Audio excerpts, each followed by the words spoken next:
Good morning, Rhinos. Today is November 10th, 2021. I am Miss May, or Miss Vang, or fourth grade likes to call me other Miss Vang. Um, I just want to bring to you some of our Native American history and Native American science because November is Native American Heritage Month.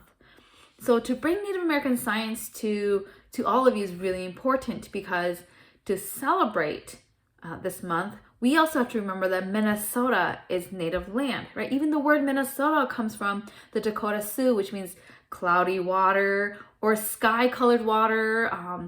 And that really tells you that Native Americans and really use the earth and the world to tell and to name different things for themselves. Just like Hmong people, we are really connected to our water, our land, and the animals around. So in the video that you're going to see, you're going to hear someone talk about using the constellations, the stars, to tell what's going to happen, right? To predict the fall and to predict how animals and water are going to interact with each other. I hope you learned something new, and I hope you feel like you can also bring your own culture into connection with what you're hearing and seeing about our Native American community and friends and the earth around us. This time of year, as soon as the sun sets and the stars come out and you can start seeing constellations, there's a real important one in the night sky, and it becomes more important as the fall goes on. And if you look to the east, you'll see a big square of stars, and it is big. It's really quite a large constellation. And as the fall goes on, each evening it rises higher and higher. And the ancient Greeks called that Pegasus. Uh, the Ojibwe called it the Great Moose.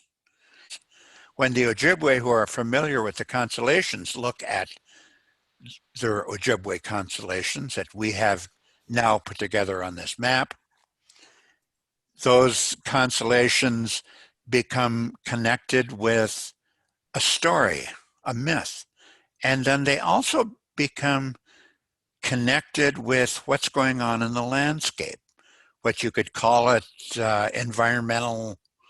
environmental systems. The word is called local knowledge. That is, if you have local knowledge, it means that you look at the stars and you look at the lakes and you look at the seasons and you look at animal behavior, and it all kind of connects together. And you can explain what's going on in the environment. When the moose in the fall start to get aggressive and they start facing down hunters, and my goodness, a moose will even face down an automobile or a locomotive. In the fall of the year, that's when you hunt moose, because the moose kind of cooperate in this and present themselves to you.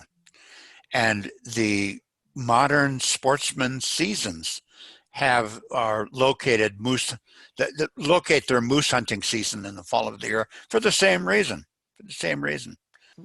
The kind of wonderful thing about it is that the Ojibwe tradition says that as a constellation rises, it gains power. And finally, the constellation is directly overhead, and Pegasus will be directly over our head around the 1st of November. And then as the year goes on, the constellation slowly slips past the zenith and starts slipping toward the west. And that's when the constellation loses power, according to Ojibwe tradition.